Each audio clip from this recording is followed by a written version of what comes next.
मैं एक हूँ। क्यों हूँ? क्योंकि एक प्रत्यक्ष अखंड चिन्मात्र ज्योति अनादि निधन नित्योदित विज्ञान घन स्वभाव के कारण एक बहुत सुंदर शब्द है, नित्योदित ज्ञान स्वभाव। धन्य है स्वभाव की कृपा कि आज तक हमने उसका मुंह नहीं देखा और आज तक उसने हमसे मुंह नहीं फेरा है। नहीं लगता जगत में आप अगर जैसे कहे ना कि आप बैठे हो मैं तो अपने काम में रहो, आप एक बार क्या सोचोगे? ध्यान नहीं गया, बीजी बार हाथ कर रहे हो, बीजी बार ध्यान नहीं आते, હવે કેટલી વાર કરશો? ફજી તો આપણો અહંકાર જાગી જાય ને, તેલ લેવા જવા દો, હું સમજે છે પોતાની જાત હે અમે માણસ નથી, અમે આમ છીએ, આ શરૂ થઈ જશે પછી તો એ પેલો કંઈ ન વિચારતો હોય, એ જાત જાતના પોતાના કથનોને બધું કહેતો હે થાય છે। હવે એની સામે સ્વભાવની મહિમા રાખો। स्वभाव स्वभाव क्यों है? स्वभाव क्यों है? क्योंकि आज तक हमने स्वभाव को देखा नहीं, स्वभाव की ओर मुंह नहीं किया और स्वभाव ने आज तक हमसे मुंह नहीं फेरा। नित्योदित विज्ञान घन स्वभाव है, नित्य उदित होता हो, नित्य उदित होता हो। विचार करो कितना, मतलब मैं कही आप चलो अब दुकान खोलो रोज, बराबर ना, ग्राहक आते हैं, आपका उत्साह बढ़ता है। एक दिन दुकान खोलो नहीं आए, चलो कोई बात नहीं, दिन खराब। दूसरे दिन दुकान खोली, ग्राहक नहीं आए। तीसरे दिन दुकान खोली, ग्राहक नहीं आए। महीने भर तक दुकान खोलो, ग्राहक ना आए तो आ दुकान ज पनौती है। बोलो, विचार करके देखो। मतलब पैशन अगर जैसे अपन कहें धैर्य, तो क्या है? धैर्यमयी हूँ कि अनादि से जिसकी तरफ तुमने देखा नहीं, मुंह उठाकर नहीं देखा, उसने आज तक तुमसे मुंह फेरा नहीं। हमेशा हर पर्याय में नित्युदित जगत में सबरी के धैर्य की प्रतीक्षा की जाती है कि वो रोज रंगोली बनाती थी, रोज फल चयन करके रखती थी कि आज आएंगे राम, आज आएंगे राम, आज आएंगे राम। जगत में उस धैर्य की बताई जाती थी ना। यहाँ कह रहे प्रभु सबसे बड़ा धैर्यवान है अपना स्वभाव। आज तक गायक प्रभु की तरफ हमने दृष्टि नहीं की, तो भी वो गायक प्रभु हर पर्याय में प्रकट हो रहा है, हर पर्याय में। तुम देखो नहीं देखो, दृष्टि करो नहीं करो, अनुभव करो नहीं करो, मानो या ना मानो, वो आपके मानने पर भी डिपेंड नहीं है कि मैं अपने आप को पूर्ण नित्योदित विज्ञान घन स्वभाव वाला मानूंगा तो ये होगा, नहीं मानूंगा तो नहीं होगा। मानो या ना मानो, इसकी भी उसे दरकार नहीं। बात समझ में आ रही कि नहीं है? ऐसा ही चैतन्य प्रभु हर पर्याय में विराजमान है और एक रूप है। अनेक रूप होवे तो चैतन्य ना रहे। एक रूप है तो ही चैतन्य है। समझे कि नहीं समझे? अनेक रूप हो जाए तो चैतन्य कैसा? सारा जगत वो जैसे पारे की भांति टुकड़े टुकड़े टुकड़े करने में लगा है, मगर चैतन्य प्रभु तो कैसा होता है? एक अखंड। जैसे यहाँ पे जो प्रकाश विद्यमान है ना, प्रकाश विद्यमान है, बोले कि नहीं इसको टुकड़े टुकड़े कर दो, पार्ट्स में डिवाइड कर दो, होगा? जो विभाजित हो जाए वो प्रकाश नहीं है। अविभाजित अखंड सर्वत्र एक सा विद्यमान वो है चैतन्य। ठीक है, बहुत विशेषता उसके ऊपर की। अब आगे इसको बताते हैं शुद्ध क्यों है, शुद्ध क्यों है। इसके लिए बहुत अच्छा एक जो प्रयोग किया है अमृत चंद्र आचार्य ने, विचारणीय है, आप सभी विचारेंगे उसका। वहाँ पे ऊपर लिखा है सकल कारक चक्र प्रक्रियोत्कीर्ण निर्मलानुभूति मात्रत्वाद शुद्धा। क्या बोलते हैं, देखो नीचे करते हैं। सर्व कारकों, सर्व कारक यानी कौन कौन, कर्ता, कर्म, करण, संप्रदान, अपादान, अने अधिकरण स्वरूप, ये कारक हमने कई बार इन पर चर्चा की है। कारक किसे कहते हैं, कार्य की उत्पादक सामग्री को कारक कहते हैं। ठीक है ना, कार्य की उत्पादक सामग्री को कारक कहते हैं। निश्चय कारक और व्यवहार कारक दो प्रकार के होते हैं। व्यवहार कारक में बाहर के साथ संबंध जोड़ा जाता है, जो हम पढ़ते हैं स्कूल में, कैसे कुमारे, घड़ाने, चाक वड़े, बराबर, ग्राहक माटे, बराबर, माटी माथी घरे थी शू कर्यो बनाव्यो। ये इसमें क्या हुआ, सब चीज़ें कहाँ आई, कुम्हार अलग है, मिट्टी अलग है, चाक अलग है, और वो जिसके लिए बनाया वो अलग है, जहाँ पर बनाया वो अलग है, बराबर। ये षटकारक व्याकरण में व्यवहार के षटकारक हैं, और इसके आधार पर जगत में ऐसा कहा जाता है कि मैं इसका करता हूँ, ये मेरे कर्म हैं, इन कारणों से ये हुआ है, इसके लिए हो रहा है, इसमें से हो रहा है, और यहाँ पर हो रहा है। ठीक है ना, बराबर। और हमारे दिमाग में ये बात बैठी है, बैठी है कि नहीं बैठी है, बोलो।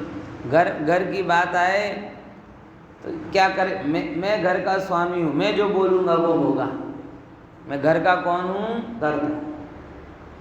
बच्चे मेरे अनुसार से चलेंगे, परिवार वाले में, ये अहंकार का भाव। तू घर का करता है, कुन आचार्य देव तो ना पढ़ रहे, बोले हे जी तू तो मात्र अपने चैतन्य परिणामों का करता है, घर का करता, क्योंकि घर का करता होता तो घर तेरे हिसाब से होता। और सबसे बड़ी बात एक आपको कहूँ, हे जी अगर तू घर का कर्ता बनने जाएगा तो तुझे घर रूप होना पड़ेगा, पर का कर्ता बनने जाएगा तो तुझे पर रूप होना पड़ेगा, क्योंकि कर्ता बनना ये सस्ता सौदा नहीं है, बहुत महंगा है। क्योंकि कर्ता की परिभाषा क्या, यह परिणमति सह कर्ता, जो कार्य रूप परिणमित होता है तो करता है। देखो ऐसे समझ लेना सब लोग, अगर तुम्हें ऐसा लगा, हमें ऐसा लगा कि देखो मैंने थोड़ा डाइटिंग वाइटिंग कर ली तो 1-2 इंच चमड़ी कम हो गई मेरी, तुम्हें चर्बी रूप कन्वर्ट होना पड़ेगा, तब जाके तुम चर्बी को कम कर पाओ। सस्ता सौदा है नानापन। थोड़ा क्रिकेट विकेट खेलते हैं, बैडमिंटन खेलते हैं, योगा करते हैं, साइकिलिंग करते हैं, स्विमिंग कर, थोड़ा तो असर होता है, थोड़ा तो असर होता है। अरे प्रभु हो, तू जहाँ जिस रूप परिणमित होता है उसका करता है, जिस रूप परिणमित होता नहीं उसका करता भी नहीं। समझ लेना भाई, समझ लेना, सस्ता सौदा नहीं है ये, पर रूप परिणमित होना बड़ा महंगा सौदा। शरीर रूप बदलोगे तो शरीर रूप होना पड़ेगा, दुकान रूप बदलोगे तो दुकान रूप होना पड़ेगा, पर रूप बदलोगे तो पर रूप होना पड़ेगा। जिसको बदलना चाहते हो, जिसके कर्ता बनना चाहते हो, हे प्रभु उसके जैसे होने की तैयारी रखना। क्या तुम्हारा चैतन्य से इतना मोह भंग हो गया है कि अब जड़ता को स्वीकार लोगे? है? बोलो, विचार करके देख है? पिताजी का अच्छा जवाहरात का बिजनेस हो, बराबर, बच्चा विद्रोही हो जाए और विद्रोही होकर चाय की दुकान खोल ले है? मूर्ख कहलाएगा कि नहीं कहलाएगा? ओहो, क्या तुझे इतना ज़्यादा मोहभंग हो गया कि तू जवेरी से छूटकर ये बन गया? तो क्या चैतन्य तुझे इतना अप्रिय लगने लगा कि चैतन्य को छोड़ के तू जड़ हो गया, पर हो गया? समझ? इसीलिए कभी भी कर्ता बनने का अहंकार नहीं करना, क्योंकि कर्ता बनना बड़ा महंगा पड़ता है। जब जब भी अंदर में भावे, पंडित जी बाकी सब तो ठीक है, लेकिन आप प्रवचन तो बहुत अच्छा करते ना, आहा प्रवचन, अरे प्रभु, प्रवचन रूप हो जाऊं तो भाषा वर्गण रूप परिणमित हो जाऊं। क्या हो गया होगा? भाषा वर्गणा रूप परिणमित हो जाऊं। भाषा वर्गणा रूप में कभी होता नहीं। अगर राग रूप में हो गया तो चैतन्य रूप नहीं हो पाऊंगा। राग रूप हुआ, राग नष्ट हो जाता है, राग नष्ट हुआ, मैं नष्ट हो गया, अगले समय क्या रहेगा? बताओ। ये सब दृष्टांत आ गए ना ख्याल में कि बाहर के रूप नहीं हो सकता, शरीर के रूप नहीं हो सकता, वचन के रूप नहीं हो सकता, राग आदि के रूप नहीं हो सकता, क्योंकि जिस रूप हो गया वो तो नष्ट होने वाला है। निज रूप को छोड़कर अन्य रूप होऊंगा और सारा अन्य रूप क्या हो जाता है? नष्ट होने वाला है। तो अन्य रूप नष्ट हो जाएगा तो मैं नष्ट हो जाऊंगा। तो ये सत्यानाशी नहीं है, सत्तानाशी, इस सत्य का अभाव हो जाएगा। इसीलिए मुझे कर्तृत्व का अहंकार नहीं चाहिए, क्योंकि कर्तृत्व के अहंकार से रहित मैं शुद्ध हूं। अब आई बात समझ में? क्या ये अहंकार आना, ये बोला सर्व कारकों की प्रक्रिया के पार। इसमें दो स्टेज समझना। एक तो व्यवहार रूप कर्तृत्व का तो मैं धनी हूं ही नहीं, पर में जिसे कहा जाता है, मगर जिस रूप में परिणमित होता हूं उसका तो करता हूं ना। बोले ए भगवान अनंत ज्ञान रूप परिणमित हो गए, अनंत सुख रूप परिणमित हो गए, अनंत बल रूप परिणमित हो गए। उनसे पूछो प्रभु तुम क्या इन पर्यायों के करता हो? तो कहेंगे तुम्हें कहना हो तो कहो, लेकिन मैं तो इनसे परे। इनसे परे हूं मतलब क्या कहना चाह रहे हैं? ओहो, अगर मैं जैसे पर रूप हो गया तो मुझे निज रूप छोड़ना पड़ेगा, छोड़ना पड़ेगा ना। निज रूप को छोड़े बिना पर रूप तो हुआ नहीं जा सकता, पक्का है ना। कोई बहरूपिया अपने ओरिजिनल रूप में भी रह ले और नाटक ढोंग वो भी कर ले, दोनों रूप एक साथ तो नहीं हो सकते ना। एक बहरूपिया एक दिन राम का रोल करके आता है, एक दिन रावण का करके आता है, एक दिन हनुमान का करके आता है। ये एक साथ तो तीनों नहीं कर सकता। यानी पर रूप होने के लिए निज रूप छोड़ना पड़ेगा, पक्का। तो निज रूप छोड़ के पर रूप होने में निज रूप का अभाव है कि नहीं? इसीलिए मैं व्यवहार से पर को करता बनता नहीं, क्योंकि मुझे निज रूप छोड़ने में कोई इंटरेस्ट नहीं। बराबर, एक स्टेज वाली बात। अब देखो, जैसे पर रूप पाने के लिए निज रूप छोड़ना पड़ता है, वैसे पर्याय रूप होने के लिए सदरूप छोड़ना, सनातन रूप छोड़ना। तो अगर मैं उस पर्याय का कर्ता हो गया सर्वथा, तो फिर कैसी भी पर्याय हो, रहने वाली कैसी है? अनंत ज्ञान की पर्याय, अनंत सुख की पर्याय बहुत सुंदर है। शुद्ध है, आनंददायक है, ओहो सब है, लेकिन जमने लायक नहीं। जमने लायक तो वो प्रभुता है जिसके आधार से वो पर्याय उत्पन्न हो रहे। तो सौगानी जी याद आ जाए ना इसी बात पे, अगर मैं एक पर्याय रूप हो जाऊं तो मेरी सारी पर्याय विधवा हो जाएंगी। यानी देखो दो चीजें समझ में आ रही हैं कि नहीं आ रही? मैं दो अलग प्रकार से बता रहा हूं बात, सब ध्यान से समझना। पर रूप में होता नहीं इसीलिए उसका कर्ता नहीं, और पर्याय रूप में मैं होता हूं तो उसका कर्ता कहा जाता हूं, लेकिन मैं मात्र उतना दो शब्द समझ लो, मैं वैसा नहीं और मैं उतना नहीं। क्या बोला? मैं वैसा नहीं और मैं उतना ही नहीं। हूँ एवो નથી અને હું આટલું જ નથી। आई ख्याल में बात? फिर से क्या बोले सूत्र अंकित भाई? हूँ एवो નથી અને હું આટલું જ નથી। शुद्धता में समझना जरूरी है। जब कभी भी आपको कोई ऐसा कहे जो मेरे से भिन्न है, बराबर, ऐसे मेरे से भिन्न में तीन चीजें ले लेना। कौन कौन सी? शरीर से भिन्न दशाएं, शरीर की दशाएं और राग आदि की दशाएं। ठीक है? क्या बोला? शरीर से भिन्न दशाएं, शरीर की दशाएं और राग आदि की दशाएं।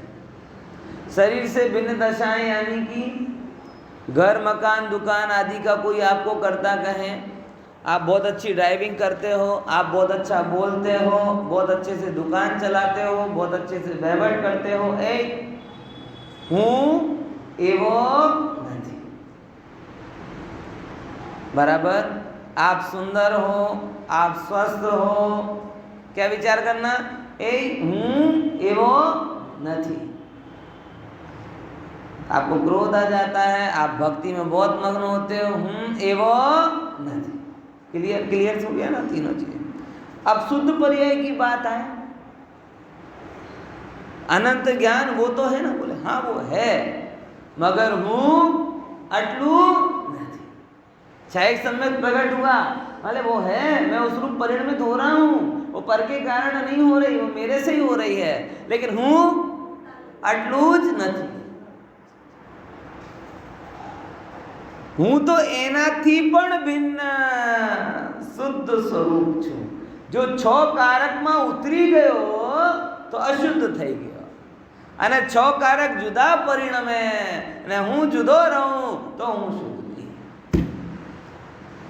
એટલે પર के छह कारकों में तो मैं आता नहीं, और अपने छह कारकों में मैं समाता नहीं।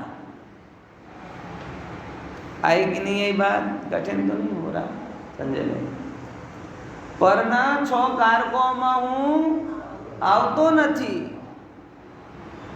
એટલે તમારું જે પરિણમન થાય તમારામાં, એના કરતા એના કર્મ એના કરણ એના સંપ્રદાન એના અપાદાન એના અધિકરણ કોણ?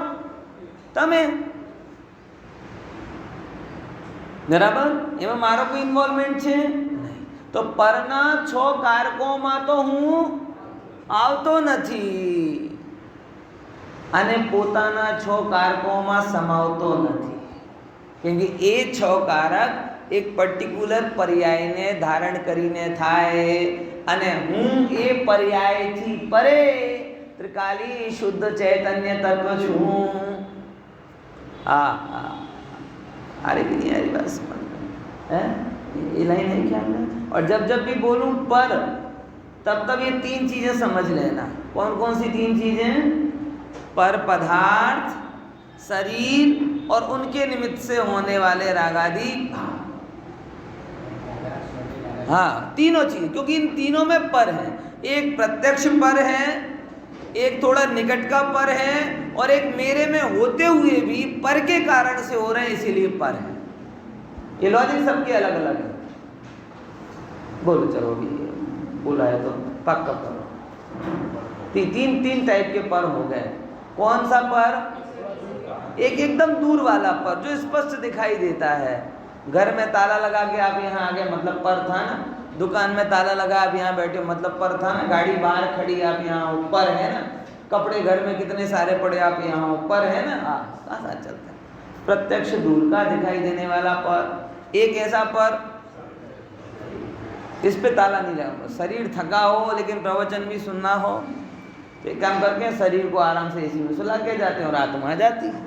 ऐसा होता तो क्या होता है? नहीं होता ना ऐसा। यानी ये तो भाई निकट वाला पर है तो पर, लेकिन कैसा कि जब तक आप साथ में रहोगे तब तक ये साथ साथ चलेगा।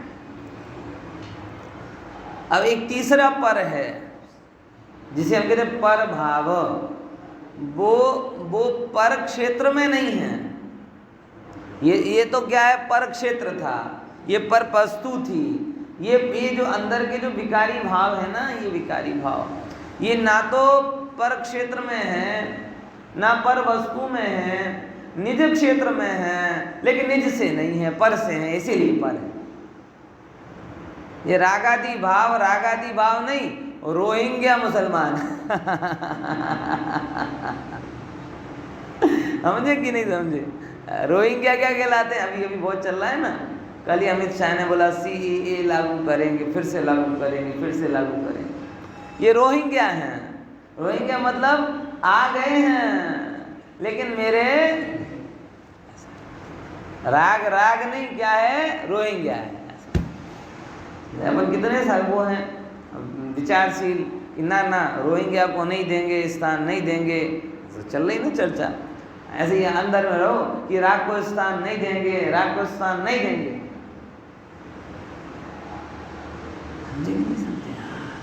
हाँ। तो ये जब भी पर बोलो तो एक तो पर दूर वाला, एक पर नजदीक वाला, और एक तो मैं हूँ लेकिन वो मेरे से नहीं है, इसीलिए पर है, इसीलिए वो पर भाव। और जब भी ये तीनों आए तो हूँ क्या बोलना है आपको? कौन सा मंत्र? हूँ आवो નથી એ મારી શુદ્ધતા છે। यानी पर रूप तो मैं होता ही नहीं। अब बात आती किसकी? जो शुद्ध पर्याय है, जो पर के कारण नहीं हुई। ऐसा अनंत ज्ञान, अनंत दर्शन, क्षायिक सम्यक ये तो मेरी हैं, मेरे कारण से हैं, तो इनका तो मैं करता हूँ। बोलो तो क्या मंत्र बोला? हूँ आ तो छे मारी, पण हूँ आटલું જ નથી। એટલે મેં ક્યાંક લાખ રૂપિયા લખાવી દીધા તો મારો બધું બેંક અકાઉન્ટ ઉડી ગયો એમ નથી। ધારું તો રોજે રોજ લાખ રૂપિયા લખાવી શકું, આવું કહે ને લોકો। હા એવું જ છે ભાઈ, હું આટલો નથી। આ પર્યાય થઈ છે, સારી છે, સુંદર છે, સ્વભાવની અભિવ્યક્તિ છે, પણ એટલું સ્વભાવ છે એવું નહીં માનતા। સ્વભાવ ક્યારે છ કારકમાં ઉતરતો નથી, કેમ કે છ કારક કાર્યના લક્ષમાં લઈને થાય, અને કાર્ય એટલે પર્યાય, પર્યાય એટલે જે અનાદિ નથી, અને જે અનાદિ નથી તે હું નથી।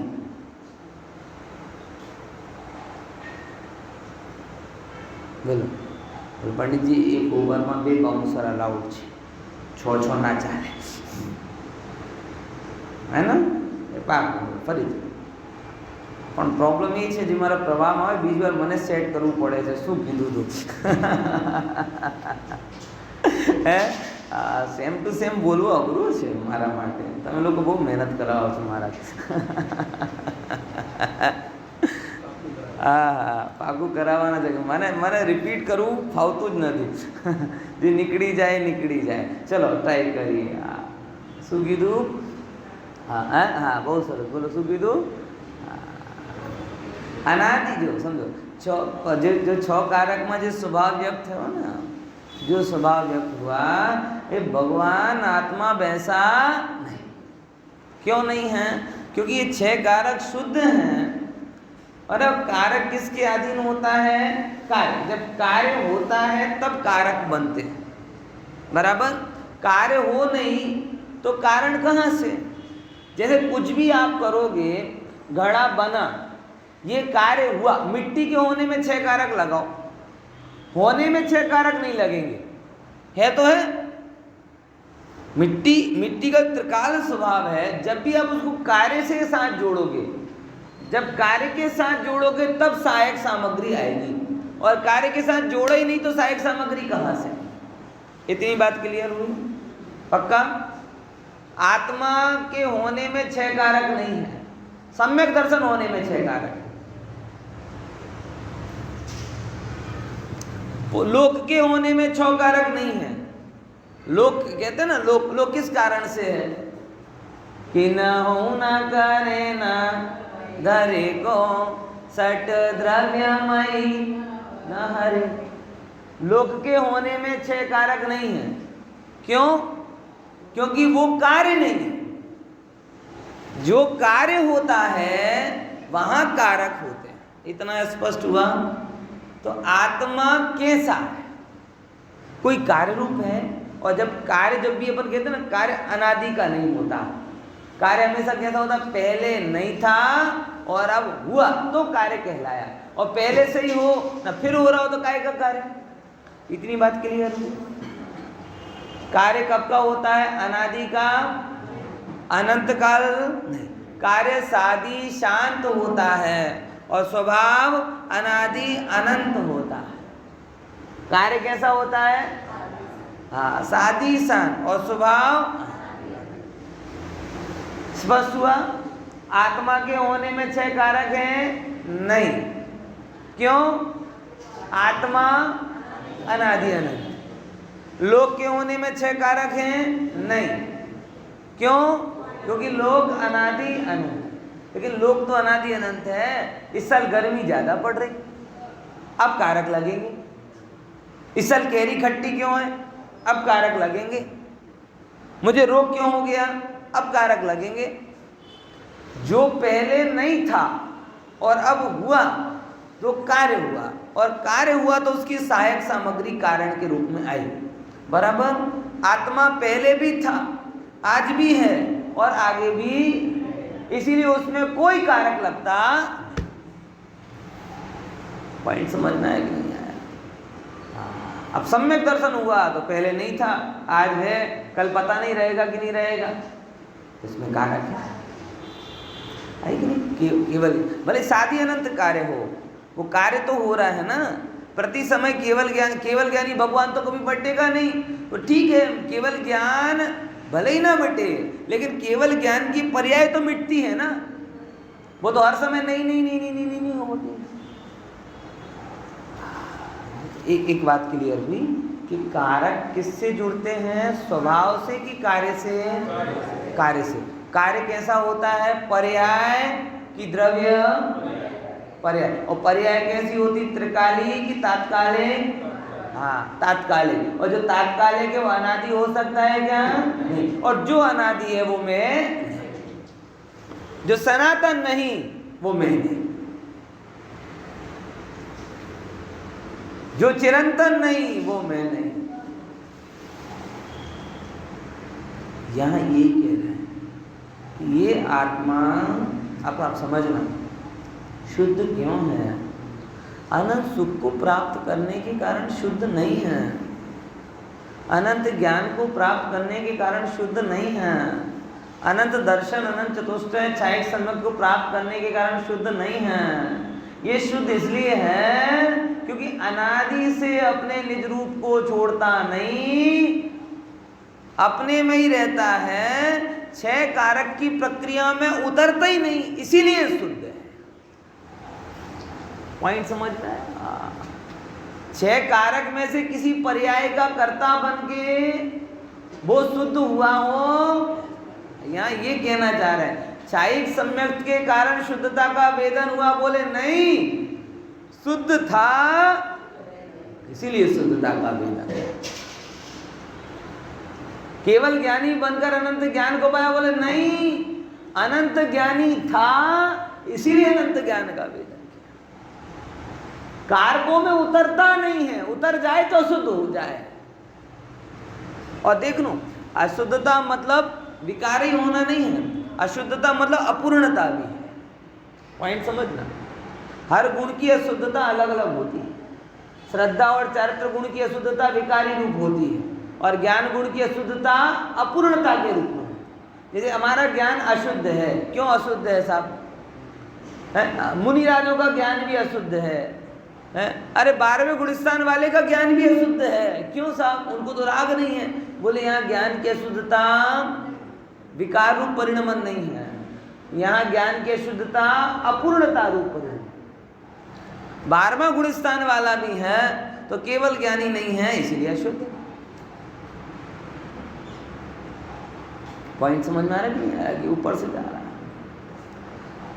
शक्ति की अपूर्णता, पूर्ण प्रकट नहीं होना, वो शक्ति की अशुद्धता है। तो भगवान आत्मा शुद्ध है, शुद्ध है, शुद्ध है क्यों है? क्योंकि वह षट कारक की प्रक्रियाओं में उतरता नहीं, और उतर जाए तो उसमें समाता नहीं। वो पहले भी था, अभी भी है और अनादिकाल है, इसीलिए वो शुद्ध है। यानी पर रूप होता नहीं, पर पदार्थ रूप होता नहीं, अरे निज पर्यायों के रूप में भी पर्याय मेरे में होती रहे तो होती रहे, मैं पर्याय रूप नहीं होता, ऐसा संबंध है। क्या बोला? पर्याय मेरे में होती रहे तो होती रहे, मैं देखता कहूं उनको, लेकिन मैं पर्याय रूप नहीं। अनंत ज्ञान होवे तो भी मैं उस रूप हूं, अनंत ज्ञान ना होवे तो भी मैं उस। समझ में आया?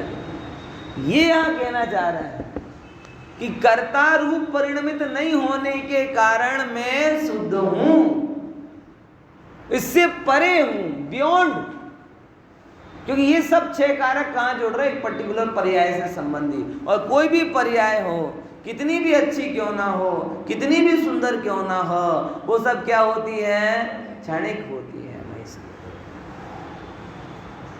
समझ में आया? नाटक कोई कितना भी अच्छा हो, कितना ही अच्छा हो, लेकिन वो क्या होता है? वो फिर 2-3 घंटे बाद खत्म होते ही होता है।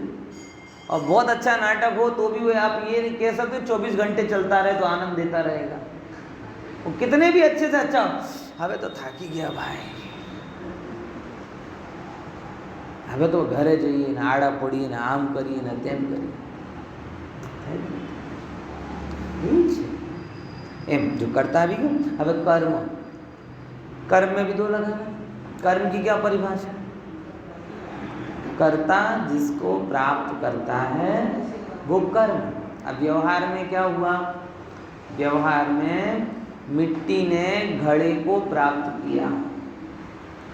व्यवहार से क्या हुआ?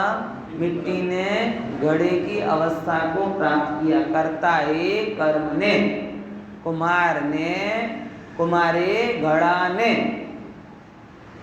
कर्म कौन बना? कुम्हार ने किसको बनाया? घड़े। ये व्यवहार का सटकार। निश्चय से सटकारक लगाएंगे तो कहाँ लगेगा? 2 द्रव्य में कि 1 द्रव्य में? 1 द्रव्य में। और 1 द्रव्य में करेंगे तो कौन कौन से? बोले आत्मा 2 चीजों को प्राप्त करता है, एक अशुद्ध पर्यायों को और एक शुद्ध पर्यायों को। ठीक है, बराबर।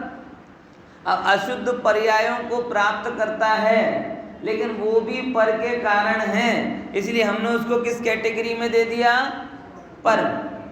पॉइंट समझ में आया? आत्मा ने कोई पद को प्राप्त किया क्या?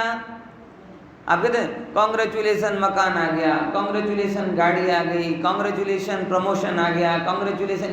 लेकिन आत्मा ने, विचार करो, मैं तो बहुत शांति से विचार करता हूँ इन चीज़ों पे।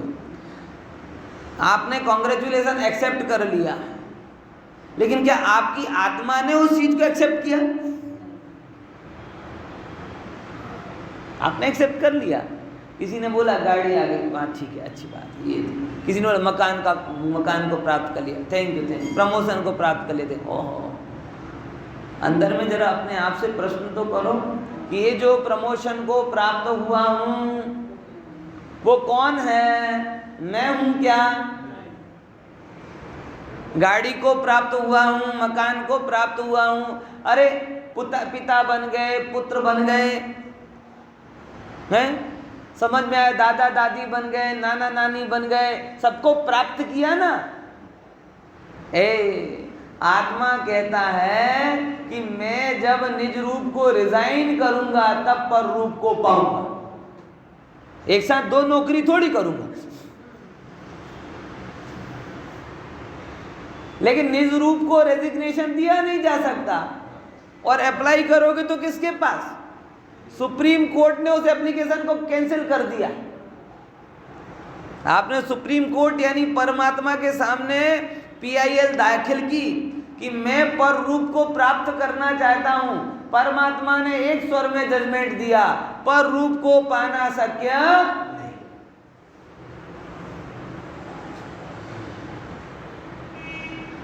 अब तो भी तुम करते जाओ तो करते जाओ, वो वैधानिक नहीं कहलाएगा। आप कर रहे हो, आपकी मर्जी है।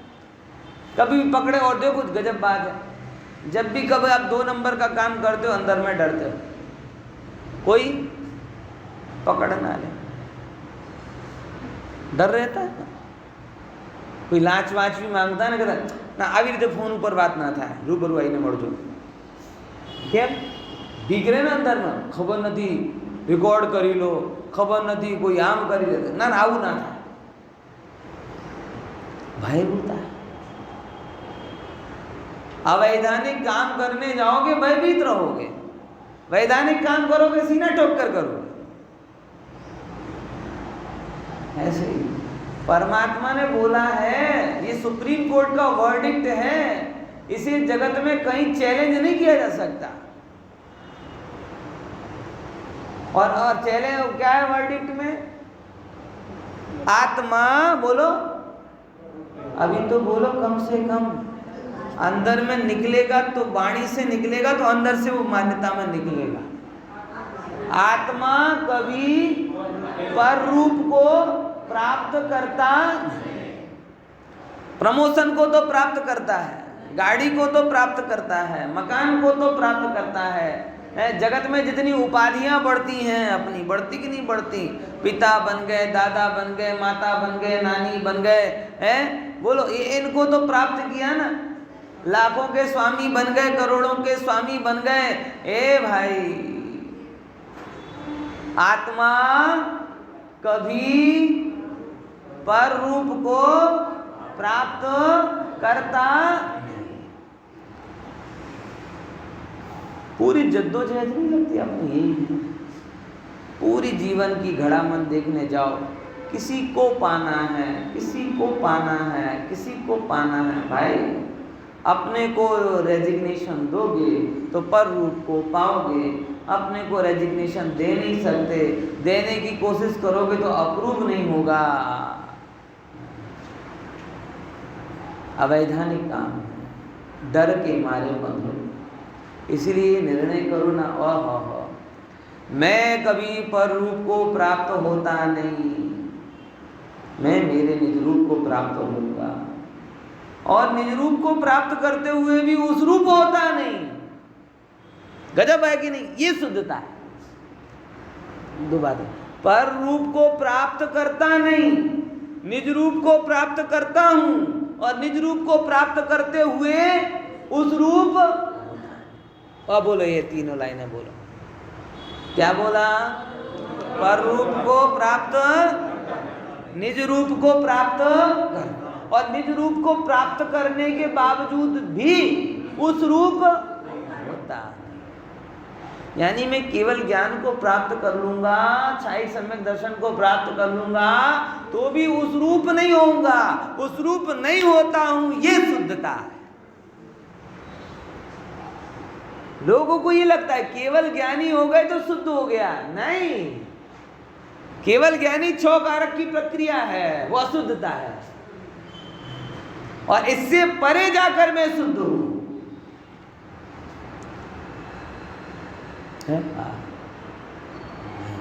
लोग ऐसे ऐसे भजन बनाते थे, तुम तो प्रभु बीतरागी हमें कब बनाओगे। भगवान बैठे, आजा बेटा बनाता हूँ, अभी तुझे 2-4 झापट लगाता हूँ और एकदम बीतरागी हो जाएगा। तो मूर्ख है।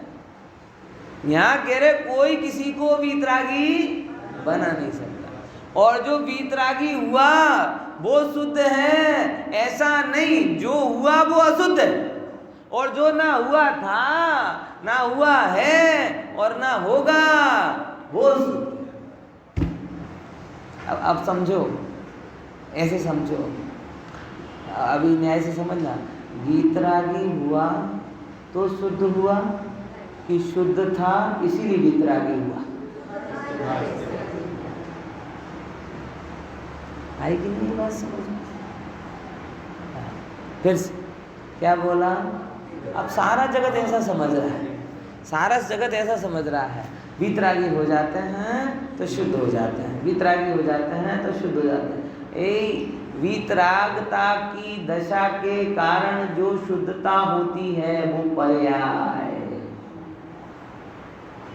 और पर्याय वो यहाँ कह रहे कर्म कर्ता। शुद्ध पर्याय को क्या बोला? कोई कार्य करता है, कोई कर्म है, कोई वीतरागी हुआ सो शुद्ध है, वो कर्म को प्राप्त करना हुआ, और शुद्ध था इसीलिए वीतरागी हुआ, ये कर्म की प्रक्रिया के पार की शुद्धता, वो मेरा स्वभाव है। जो यहाँ 73वीं गाथा में बोला जा रहा है, ये मन आया कि नहीं? दो घटित की ना, आगे घटित कर लोगे आप? है हाँ। करण, करण क्या कहता है? व्यवहार से करण किसे कहा जाता है? व्यवहार से करण। कुम्हार ने चाके से, डंडे से क्या बनाया? घड़ा बनाया, ये व्यवहार। और उसका तो अपन ने निषेध किया कि वो तो वास्तव में है ही नहीं, कोई किसी के कारण से होता है, ऐसा नहीं, बराबर। तो निश्चय से क्या था कि आत्मा अपने कारण, अब वहां पे 2 चीजें आ रही हैं, अशुद्धकरण और शुद्धकरण, बराबर। अशुद्ध कारण मतलब कर्म के कारण, विकार के कारण राग हुआ, ऐसा समझ में आया? और शुद्ध में क्या? निज पर्याय की योग्यता के कारण हुआ। दोनों चीजें हो गई, एक में विकार कारण और एक में अविकार। और 73वीं गाथा की शुद्धता कौन सी है? कि ये कुछ हुआ ही नहीं, ऐसे समझो। एक ही दृष्टांत लेते हैं। कुम्हार ने चाक से, मिट्टी से वो बनाया, वो तो बात आती नहीं, क्योंकि व्यवहार है, ऐसे कोई किसी के कारण से मैं हुआ हूँ, ऐसा है नहीं। बोलो समझ में आया कि नहीं? तुम नहीं होते तो घर नहीं चलता, तुम नहीं होते तो दुकान नहीं चलती, ये इसका निषेध अंदर में 100% बरतना चाहिए। भले ही शुद्धता की कितनी बातें कर लो, लेकिन इसकी शुरुआत जहाँ से हो रही वो पक्का करना। यहाँ के विकार नहीं, विकार नहीं, विकार नहीं, ऐसी लंबी लंबी हाके, और घर में दुकान में जाए और मैं नहीं, मेरे बिना तुमने कर कैसे लिया? ये पर में इतना अहंकार बना हुआ, तो बोले तुम क्रम भंग कर रहे हो। प्राइमरी पास करो, फिर सेकेंडरी की बात करना। प्राइमरी के ठिकाने नहीं होना, पीएचडी के बाद ये नहीं चलेगा। तो सबसे पहले ये पर का करण में नहीं, पर का करण में नहीं, और पर मेरा करण नहीं। मैं पर के कारण नहीं, पर मेरे कारण नहीं। किसी ऐसे समझो इसको, मेरी होशियारी के कारण लाभ हुआ क्या, और सामने वाले की मक्कारी के कारण नुकसान हुआ क्या? बहुत नई जल्दी कह देते हैं, फट एकदम विचारे बिना। लेकिन बाहर में ऐसा लगाते हो क्या? बाहर में तो बारंबार यही पुष्ट होता है कि मेरी होशियारी के कारण क्या हुआ, और लाभ मेरी होशियारी के कारण हुआ, बराबर, और नुकसान इसकी मक्कारी के कारण। तेरी होशियारी उसकी मक्कारी को रोक नहीं पाई। यानी जब तुझे लाभ हो रहा था तब वो मक्कारी नहीं कर रहा था, सीधी सी बात है। तो उसने मक्कारी नहीं की, इसके कारण लाभ हुआ है, नहीं, वो तो मेरी होशियारी के कारण। तो जब नुकसान हुआ तो तेरी होशियारी कहाँ गई थी ना। ये अपना स्वार्थ, क्रेडिट लेने के लिए मैं और दोस्त के लिए बिल्कुल कतई स्वीकार नहीं। ये कपट है, छल है। समझ में आया? ज्ञानी ऐसे नहीं होते हैं। तो पहले नंबर ये नक्की करना, कौन सा, कि किसी के कारण मैं नहीं और अंतो पर के कारण का निषेध होगा। ये 3 आज करता हूँ, बाकी सब आपको घर पे लगाना है, ठीक है ना। पहले पर का निषेध करना, फिर अपने में 2 चीजें, कौन कौन सी, शुद्ध और अशुद्ध। अशुद्ध पर्याय मतलब कर्म के उदय के कारण, अंदर के विकार के कारण राग आदि हो रहा। शुद्ध पर्याय मतलब पारिणामिक भाव के कारण ये परिय हो रही, बराबर। ये 3 चीजें आगे की नहीं, क्या समय हो रहा है इसलिए गाड़ी तेज हो जाती है समझेंगे ना। तो अशुद्धता मतलब कि कर्म के कारण हो रहा है अथवा अंदर के विकार के कारण होता है, श्रद्धान की भूल के कारण हो रहा है। और शुद्ध में क्या लेना, हाँ, शुद्ध में क्या लेना, पारिणामिक भाव के कारण हो रहा है। इसको प्राप्त किया तो ये हुई व्यवहार की अशुद्धता और व्यवहार की शुद्धता। और 73वीं गाथा की शुद्धता क्या है, कि मैं चाहे सम्यक रूप नहीं हुआ, अरे पारिणामिक भाव किसी का कारण है ही नहीं। क्या बोला, इसके कारण पारिणामिक भाव, मैं किसी का कारण वारण नहीं हूं। तुम्हें लगाना हो लगाओ। चंद्रमा को देखकर कोई कहे कि भाई चंद्रमा का खूब खूब उपकार, तुमने हमें शीतलता दी, सूरज तो तपा देता है, चंद्रमा का तो कोई वादा नहीं, ठीक है।